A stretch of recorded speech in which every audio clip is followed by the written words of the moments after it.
నమస్కారం. నా పేరు డాక్టర్ పురు ధవన్. మరియు ఈ వీడియోలో మనం మైండ్‌సెట్ గురించి మాట్లాడబోతున్నాం. పాక్సిన్ పేషెంట్ యొక్క మైండ్‌సెట్ అతనిని ఎలా నయం చేయడంలో సహాయపడుతుంది అనే దానిపై.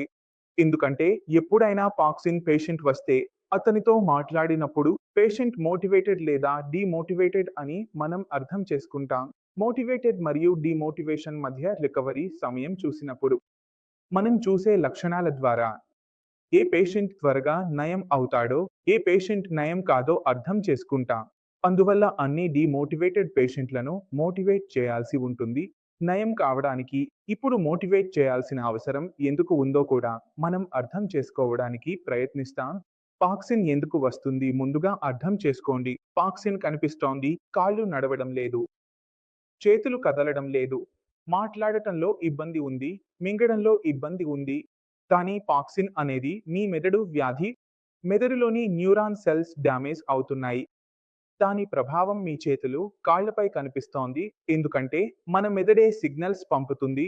దానివల్ల మన చేతులు, కాళ్ళు కదులుతాయి. అదే మన శరీరాన్ని పూర్తిగా నియంత్రిస్తుంది. మెదడులో డోపామిన్ తక్కువగా విడుదల అవుతుంటే.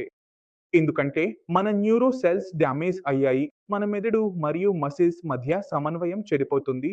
ఇప్పుడు ఈ మెదడు సెల్స్ ఎందుకు డ్యామేజ్ అవుతున్నాయి? డోపామిన్ తక్కువగా విడుదల అవుతోంది. దాని వెనుక కారణాలు కొద్దిగా ఉన్నాయి.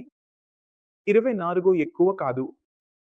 మీ నిద్ర రాత్రి ఏ కారణం వల్లనైనా విఘటిస్తే, మూత్రం కోసం లేచి వెళ్ళాల్సి వస్తే, మీకు పాక్సిన్ వచ్చే అవకాశం పెరుగుతుంది.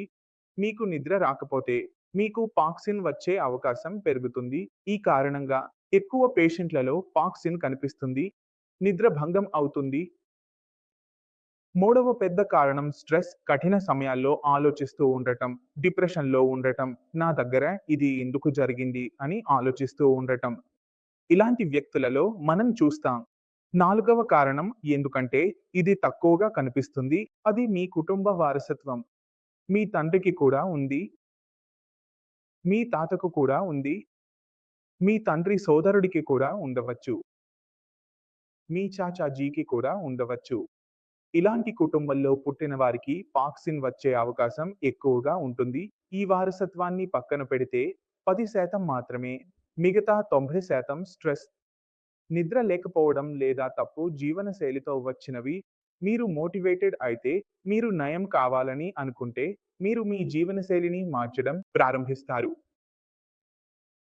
మీరిని మార్చడం ప్రారంభించినప్పుడు మీ వ్యాధి కూడా తనను తాను మార్చడం ప్రారంభిస్తుంది. అది తగ్గడం ప్రారంభిస్తుంది. మీ శరీరంలో ఉన్న లక్షణాలు పోవడం ప్రారంభిస్తాయి. డాక్టర్ పని కేవలం మార్గం చూపడం మాత్రమే. నడవడం మీ పని. కాబట్టి మీరు ఈ వీడియోను చూసిన తర్వాత మొదటి పని ఏమి చేస్తారు?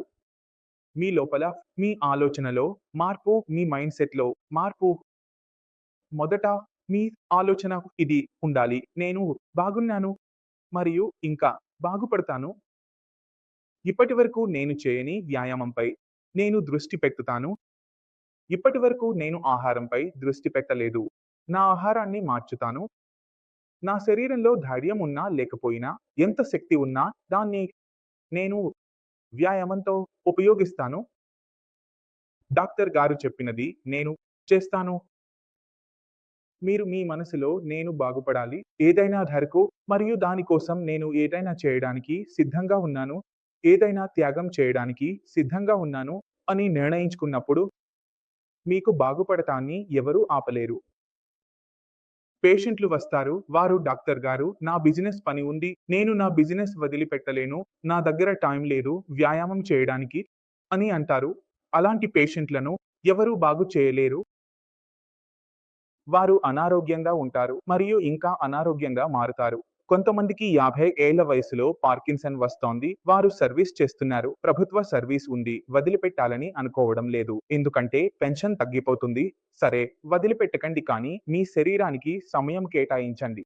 అందువల్ల మీ పని మధ్యలో, మీ శరీరం మధ్యలో మీరు 2 విషయాల మధ్య సమతుల్యతను కలిగి ఉండాలి. మీరు మీలోనే ప్రేరణను తీసుకురాగలిగితే, మీ ఆలోచన విధానాన్ని మార్చుకుంటే, అప్పుడే మీరు వాటి మధ్య సమతుల్యతను సాధించగలుగుతారు. లేదా మీరు ప్రతి ఒక్కరికి న్యాయసమ్మతమైన కారణాలు చెబుతూనే ఉంటారు. అయ్యో డాక్టర్ గారు, నాకు సమయం లేదు. అయ్యో డాక్టర్ గారు అడగకండి, వ్యాయామం చేయాలని చెప్పకండి, మీరు మందులతోనే నేను బాగుపడతాను. కాదు, పని మీ మనస్తత్వాన్ని మార్చింది.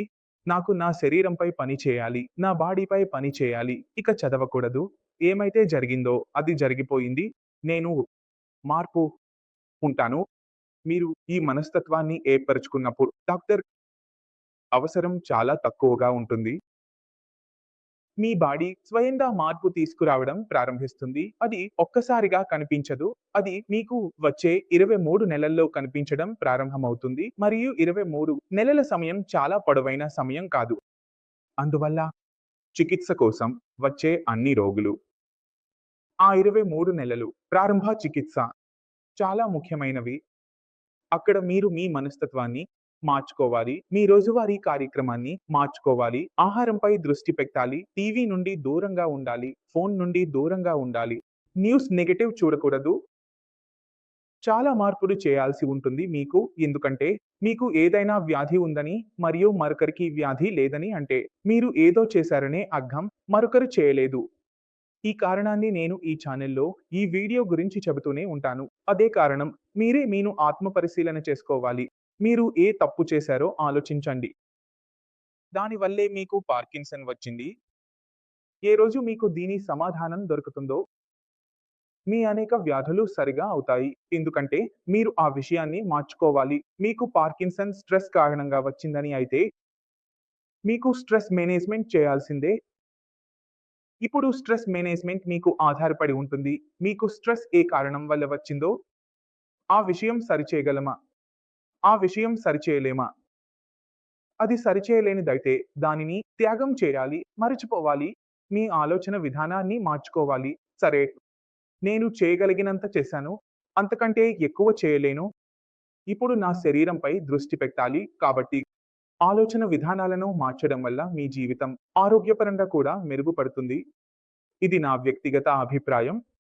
కాబట్టి ఈ వీడియో ద్వారా పాకిస్తాన్‌లోని రోగుల మనస్తత్వం గురించి మీరు అర్థం చేసుకున్నారని నేను ఆశిస్తున్నాను. కానీ తెలుసుకునే ముందు నేను చెప్పదలుచుకున్నది ఏమిటంటే 24 వీడియోలను చూసి వెళ్ళండి, ఎందుకంటే అవి మిమ్మల్ని చాలా మంచి విధంగా